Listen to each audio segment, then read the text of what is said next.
할렐루야. 오늘이 어떤 주일이라고요? 정료주일입니다. 그래서 우리가 해년마다 이 정료주일을 맞이하게 되는데, 정료주일은 기쁨의 주일이고요. 또 이제 호산나 호산나 이렇게 찬양을 했어요. 호산나는 주님 나를 구원해 주세요, 구원해 주세요 그 뜻이, 그래서 호산나 주일이라 하기도 합니다. 그래서 이 기쁨의 주일, 이 정료 주일이 이제 우리가 매년 이날을 기념하는데요. 이제 금년에 우리가 이 정료주일을 맞이해서 조금 더 알아볼 내용이 있어요. 왜 정료주일이라고 했을까 생각해야 됩니다. 정료주일이라는 이름을 붙이게 된 것은 이날 등장한 정료나무 가지 때문에 그러합니다. 그래서 이스라엘에는요, 이제 여러 나무가 있어요. 열매 있는 나무들을 보면 포도나무, 무화과나무, 그리고 감람나무, 올리브기름나무. 그런데 이 세 나무 못지않게 중요한 나무가 있습니다. 아주 영적인 나무인데요, 이것이 바로 정료나무예요. 그래서 이 정료나무가 어떻게 생겼나 좀 그림을 보시겠는데요. 정료나무는 굉장히 키가 큽니다. 여러분 보시는 것처럼 키가 정말 엄청나게 키가 크죠. 자, 그리고 가지가 이 손바닥처럼 이렇게 다 이렇게 펼쳐 있어요. 그리고 조금 가까이 다가가게 되면 이제 뭐가 보입니다. 다음 그림으로 가면 이건 아주 집단으로 형성되어 있죠. 그래서 제가 이스라엘 갔을 때 보니까 저 숲이 말이죠, 정료나무로 되어 있는 숲이 어마어마하게 펼쳐져 있더라고요. 특히 이제 여리고 쪽에 그게 많아요. 그리고 여리고 성을 정료나무 성이다 이렇게 부를 정도로 그만큼 이제 여리고에는 또 물이 있어야 됩니다. 정료나무가 있으려면 물이 있어야 돼요. 그래서 이제 이스라엘 백성이 이제 광야를 통과할 때 처음에 도착한 곳이 마라입니다. 마라에 가보니까 먹을 물이 없었어요. 그래서 물이 이 식수로 쓸 수 없는 물인데 모세가 나뭇가지를 던져서 그 물을 달게 하지요. 마실 수 있는 물로. 그 다음에 이제 조금 더 며칠 가니까 엘림이라는 곳이 나오는데, 엘림에 바로 저 정료나무가 70그루가 있었다. 그것은 이제 물이 있다는 이야기죠. 그리고 거기에서 잠시 쉬게 되는데요. 여리고성에 이 엄청난 정료나무들이 굉장히 많이 있습니다. 다음으로 넘어가면요, 저 위에 보시면은 열매가 있잖아요. 또 그 다음으로 넘어갑니다. 자, 이렇게 열매가 나타나요. 그래서 이제 솔로몬이 아가서에서 자기 사랑하는 술람 여인에게 너는 정료나무처럼 이렇게 키가 널씬하다, 그리고 가슴이 참 아름답구나, 탐스럽구나 할 때 이 정료나무를 비유를 듭니다. 예쁘다는 이야기예요. 또 다음 그림으로 가면요, 저렇게 무더기로 달려 있잖아요. 키가 좀 작아요, 이것은. 그 다음에 또 봅니다. 이렇게 또 가까이서 보면 이렇게 생겼어요. 굉장히 많이 붙어 있죠. 그 다음으로 또 가면요, 자, 저건 따서 약간 건조하면 저 상태가 되는데요, 얼마나 단지 몰라요. 그래서 피곤하다가도 저 열매를 하나 먹잖아요. 그러면 이 포도당이 분해가 되기 때문에 엄청나게 몸에 활력을 주는 것이죠.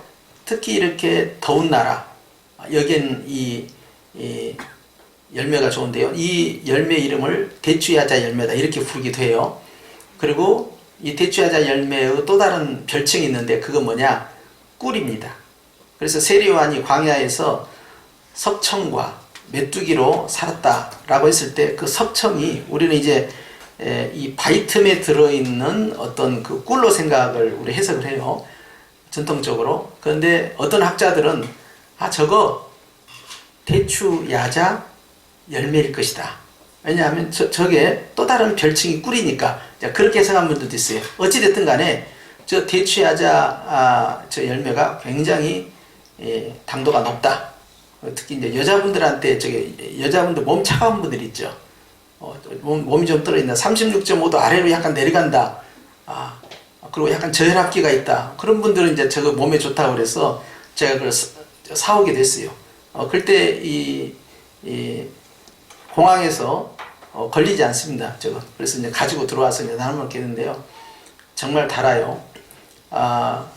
자, 이런 대추 야자 열매가 맺혀 있는 종려나무 가지를 싹둑 잘라 가지고요, 그걸 이제 사용을 한 건데요.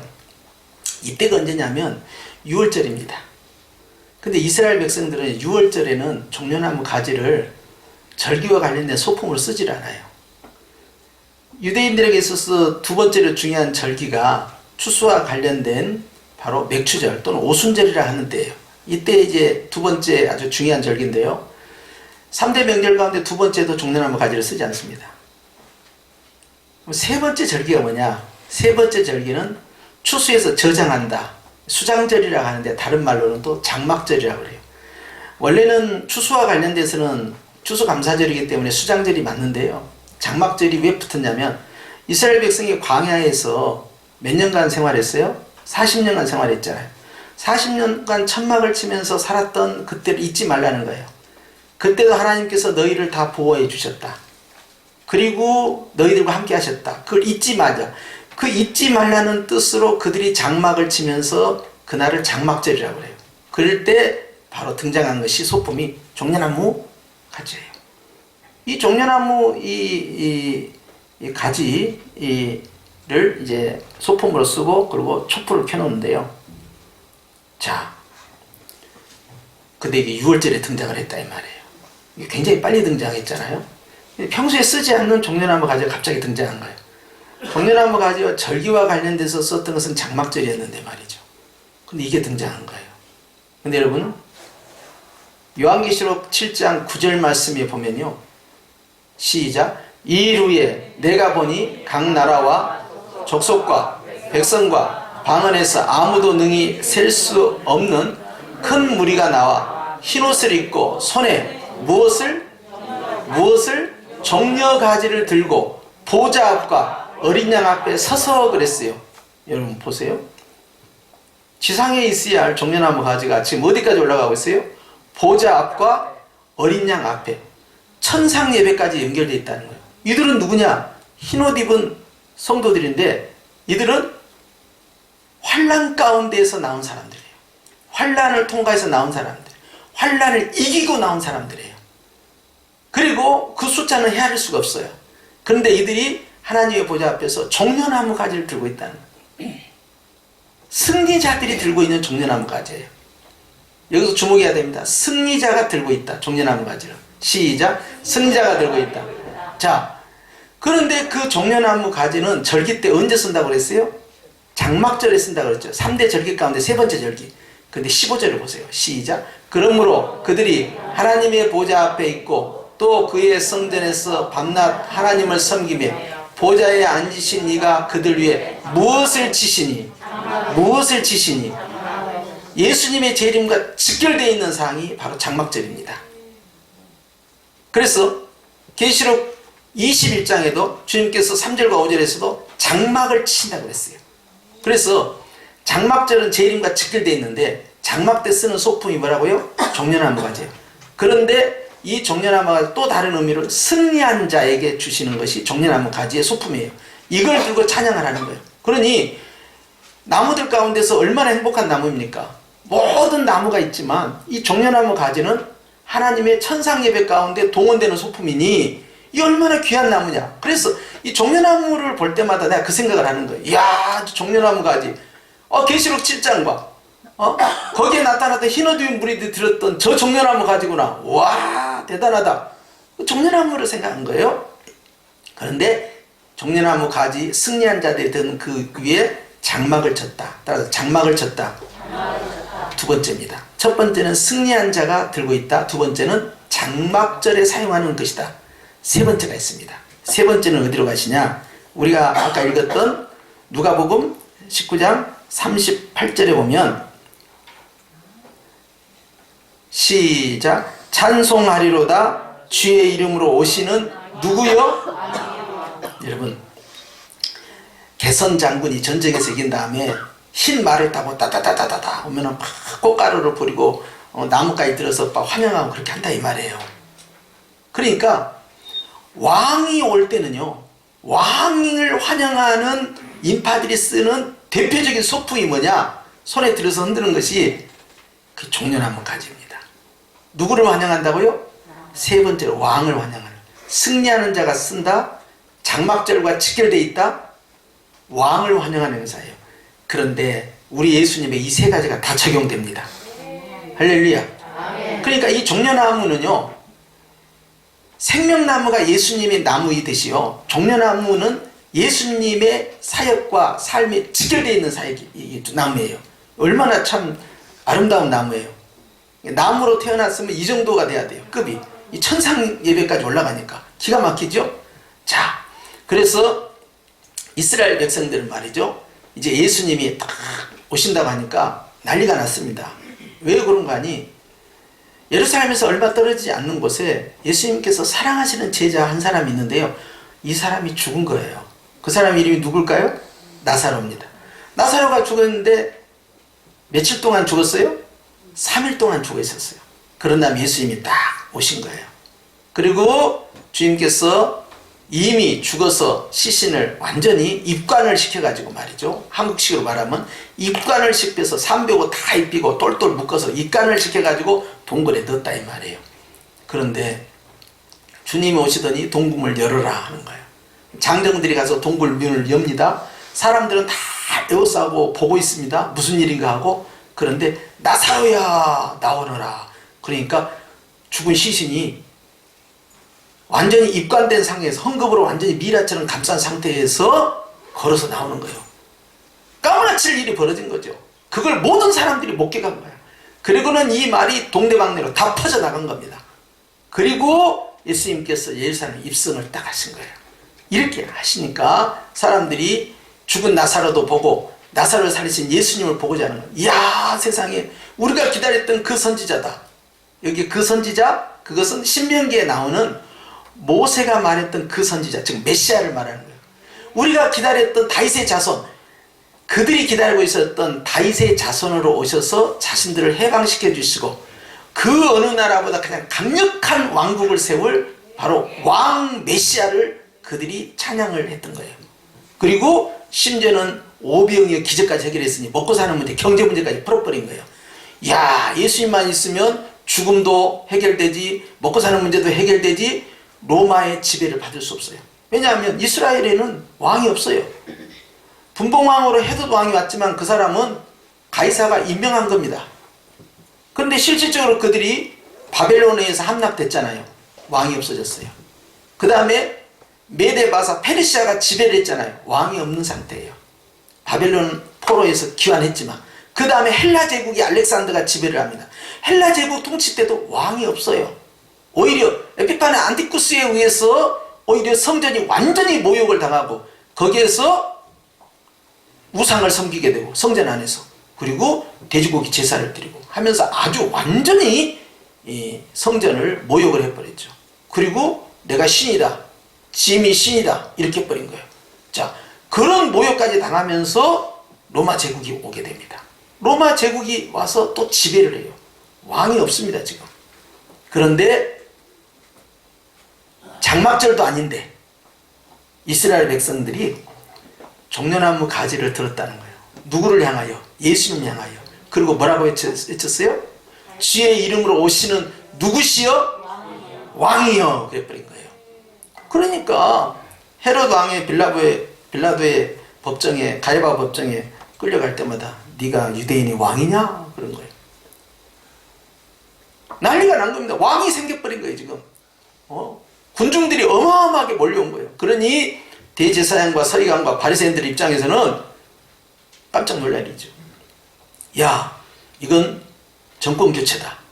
야, 난리가 났다. 우린 다 밀려나겠구나. 저 구름대처럼 밀려오는 저 군중들 어떻게 제어하겠습니까? 난리가 나는. 그러니까 소리 지르지 못하게 하라는 거예요. 왕이여라고 외치지 못하게 하라는 거예요. 그들이 외치지 않으면 돌들이 외친다. 이렇게 말해버려요. 그리고 주님께서 입성하시고, 자, 이 입성 앞에서 유대인들이 희망을 건 거예요. 왕이신 메시아가 오셨다.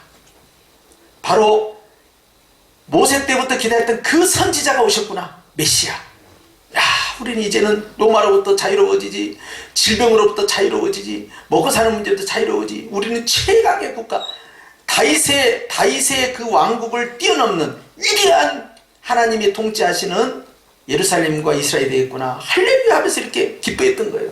그러면서 호산나 호산나 찬양을 했어요. 우리를 구원하소서, 구원하소서, 우리를 건져주소서, 건져주소서, 이렇게 한 거예요. 얼마나 열기가 뜨거웠겠어요. 그래서 종려주일은 기쁨의 주일이고 호산나의 주일이고 하나님을 마음껏 찬양하는 주일이다. 할렐루야. 그러니까 여러분, 부활절은 벌써 시작된 겁니다. 이 종려주일이 갖고 있는 의미가 그거예요. 그러니까 종려주일의 컨셉은 뭐냐면 고난주간 안으로 들어가니까 슬프고 애잔한 그런 이미지 컨셉이 아니라 이날은 기뻐하고 즐거워하고 찬양하는데 그 당시 2000년 전에 외쳤던 그 군중들보다 더 기뻐해야 돼요. 왜냐하면 그들은 예수님의 진면목을 다 모르잖아요. 지금 앞으로 일주일 동안 무슨 일이 벌어질지 그들은 모르고 있잖아요. 그들이 그렇게 환호했던 그 메시아가 처참하게 힘없이 무력하게 완전히 발가벗 깨져서 십자가에서 처형을 당할 줄 누가 알았겠냐요. 그 사건이 벌어지자 다 사람들은 희망이 없어졌구나. 그리고는 예루살렘을 떠나간 겁니다. 뿔뿔이 흩어진 겁니다. 엠마오로 가는 두 제자도 그렇게 간 거예요. 그러니 십자가에서 죽임을 당하신 예수님 앞에서 이스라엘 백성들은 더 이상 기대할 것이 없고 해석 자체가 안 되는 거예요. 이렇게 해석합니다. 희망은 끝났다. 그런데 종려주일 날은 이분이 우리의 희망이다 그랬던데 순식간에 며칠 만에 뒤집어진 거예요. 환경이. 그러니까 다 숨어가지고 심지어는 제자들조차도 낙심하고 숨어있고 이럴 때 예수님이 부활하셔서 너희들이 종려주일에 외쳤던 희망이라는 그 단어가 바로 여기에서 성취된다고 부활절로 보여주신 거예요. 할렐루야. 그러니 여러분, 십자가의 죽으심은 진정한 실패와 패배가 아니라 그것이 바로 희망의 문으로 들어가는 길이었던 거예요. 예루살렘으로 입성하실 때요, 예수님께서요 예루살렘 입성을 몇 번 하셨을 것 같아요? 수도 없이 했지요. 이스라엘 남자들은요 3대 절기 가운데서요 특정한 날을 선택해서요 적어도 1년에 한 번 이상은요 가야 됩니다. 예루살렘. 그러면 그동안 많이 다니시고 또 언제 가셨느냐? 주님께서요 공생의 사역을 처음 30세에 시작하실 때 그때도 예루살렘에 들어가셨어요. 그런데 주님의 이날 들어가는 이 예루살렘 입성을요 굉장히 의미 있게 본 거예요. 사람들이. 왜냐하면 이렇게 엄청난 군중 가운데에서 사람들이 종려나무 가지를 들고 있었다는 거. 이건 왕에게 하는 것인데 그런데 이들이 예수님을 왕이라 호칭하면서 하고 있다는 사실, 이것이 놀라운 일이 시작된 거예요. 그러더니요 그들이 자기들이 가지고 있는 겉옷을 벗어서 예수님이 가시는 그 길에다가 펼쳐놓은 겁니다. 여러분, 우리가 지금 입고 있는 이 양복 저고리도 우리가 함부로 길에다 사람들을 발발하고 던져놓을 수 없거늘 당시에는요 그들이 가지고 있는 이 겉옷이라는 것은요 굉장한 의미를 가지고 있어요. 이것은 아예 율법에 정해져 있습니다. 너희가 겉옷을 저당을 잡았을 때는 해가 지도록 가지고 있지 말고 반드시 돌려줘야 된다. 왜? 그것이 그 사람에게 있어서는요 이불이에요. 그렇기 때문에 재산 목록에 있어서요 굉장히 소중한 자기 보호복이 되고요 온도차가 굉장히 심합니다. 그 나라는. 그리고 또 하나는 이 겉옷이요 그 사람의 신분과 위치를 보여주는 거예요. 그런데 이 옷을 과감하게 벗어서 예수님이 지나가시라고 그 앞에다 양탄자 깔듯이 깔아버렸다? 이것은요 아낌없이 드린 건데요 왜 이게 가능한지 아세요? 기뻐하면 되는 거예요. 기뻐하면 뭐든지 아깝지 않는 거예요. 우리가 주님 앞에서 주님을 너무 사랑하고 너무나 기뻐하면요 아까울 거예요. 계산 자체를 안 해요. 그냥 뭐든 다 주고 싶은 거예요. 아니 그러잖아요. 자녀들이 그냥 너무 사랑스럽고 너무 기뻐하고 그러면 아이들에게 뭐든 다 해주고 싶잖아요. 똑같은 거예요. 이 사람들이요 흥분한 거예요. 진짜 메시아가 오셨다는 거예요. 왕같은 메시아, 다윗의 자손으로 바로 그 선지자 메시아, 우리는 살았다. 우리의 희망이 그동안 수백 년 동안 억압되어 있었던, 그리고 대제국으로부터 지배를 받았던, 그리고 말라기 때부터 묵시가 끊어졌어요. 계시가 끊어져서 너무너무 힘들었던 영적인 궁핍한 가운데 그분을 만난 거예요. 그러니까 아낌없이 양탄자처럼 자기 겉옷을 폈는데 주님이 지나가신 거예요. 이것이 굉장한 이 종려주일의 두 번째 이벤트가 됩니다. 세 번째 이벤트가 또 있습니다. 그건 뭐냐? 예수님께서 타고 가시는 짐승이 낙이 새끼를 탔다는 거예요. 원래 왕은요 말을 탑니다. 그것도 흰색 말을 타, 백마. 그리고 두 번째는 뭘 타냐, 나귀를 타되 큰 나귀를 탑니다. 그런데 예수님께서는 나귀 새끼를 타신 거예요. 스가랴서 9장 9절에 이게 예언되어 있었던 거예요. 왜 그분은 그렇게 타셨느냐, 스가랴서에는 겸손의 왕으로 오셨기 때문이라는 거예요.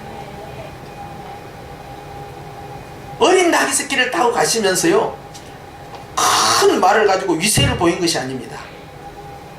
군중들 속에서요 겸손하신 주님, 나는 온유하고 겸손하니, 이렇게 말씀을, 바로 그 주님이 말을 타고 나귀를 타고 가시는 거예요. 이 나귀가 얼마나 부러운지요, 제가 신앙생활 하면서요, 식물로 태어났다면 종려나무, 짐승으로 태어났으면 나귀. 그래서 제가 차를 지금 끌고 다니는 차가 있잖아요. 그 차를 처음에 딱 잡았을 때, 주님, 이것이 말입니다요, 이것이 영적으로 이게 낙입니다. 그래서 제가 주님을 모시고 지금 다니는 것입니다. 그렇게 하고 다녀요.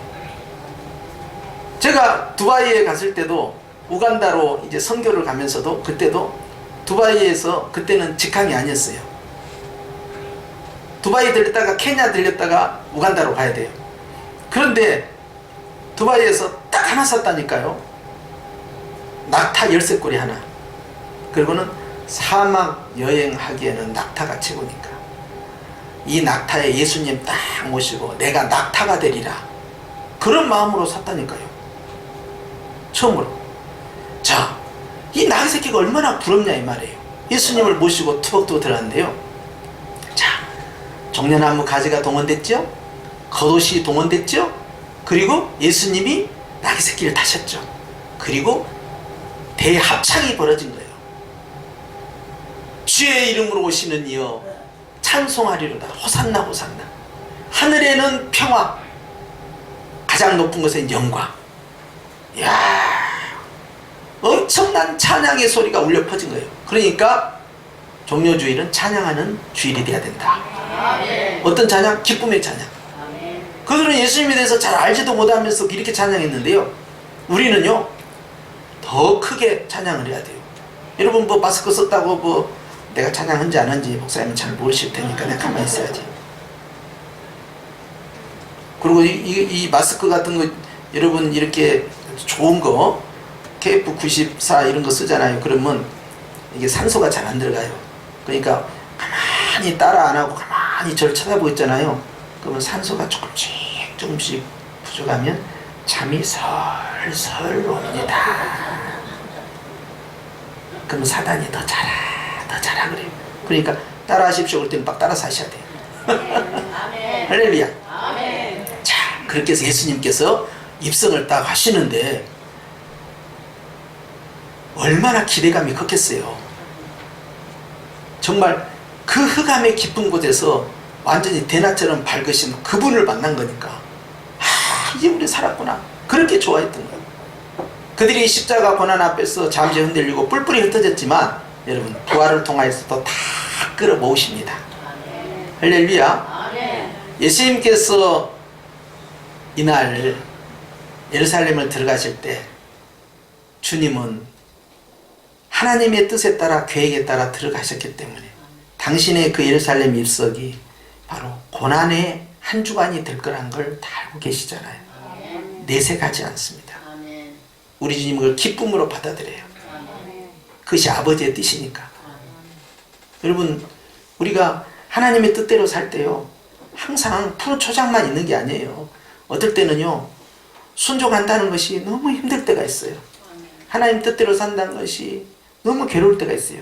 그런데 우리 주님은요 이걸 짊어지시고요 갑니다. 히브리서에 이렇게 기록되어 있어요. 그가 십자가의 부끄러움을 개의치 않았다.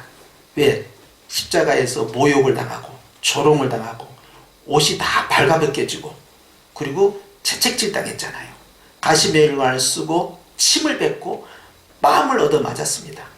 그리고 짐승처럼 끌려갔어요.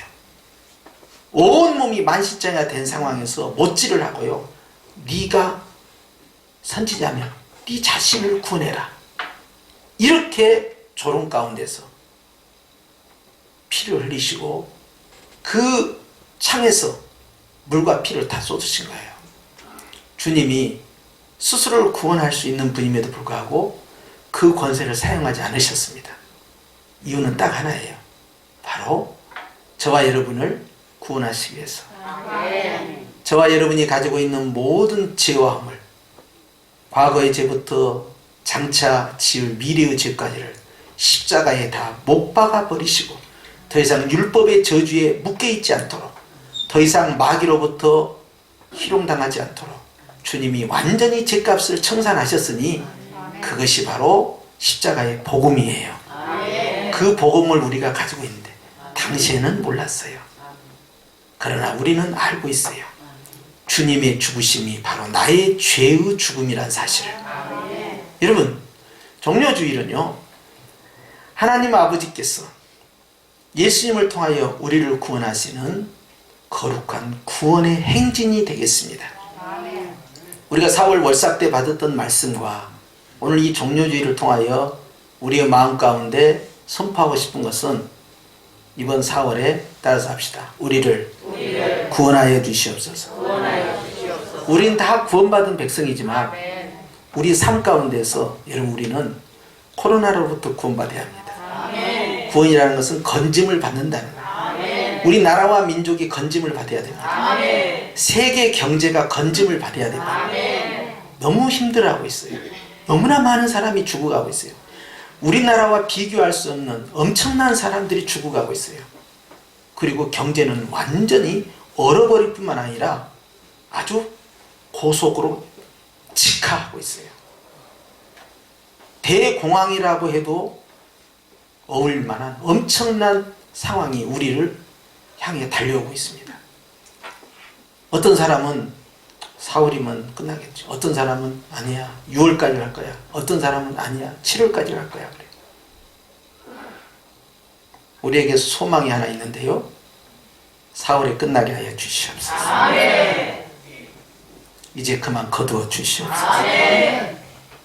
이번 계기를 통해서 미국과 유럽에 있는 많은 분들이 다 예수님께로 다시 겸손히 돌아오는 계기가 되었으면 좋겠습니다. 아멘. 그리고 우리들도 한국교회도 하나님 앞에서 겸손히 더 가까이 가는 그런 4월이 되었으면 좋겠습니다. 아멘. 오늘 이 종려주일은요 결국 승리하는 종려주일, 기쁨의 종려주일, 그리고 왕이신 주님을 맞아들이는 종려주일이니 누가 이분을 2000년 전보다 더 강력하게 부르짖어 찬양을 해야 되겠습니까?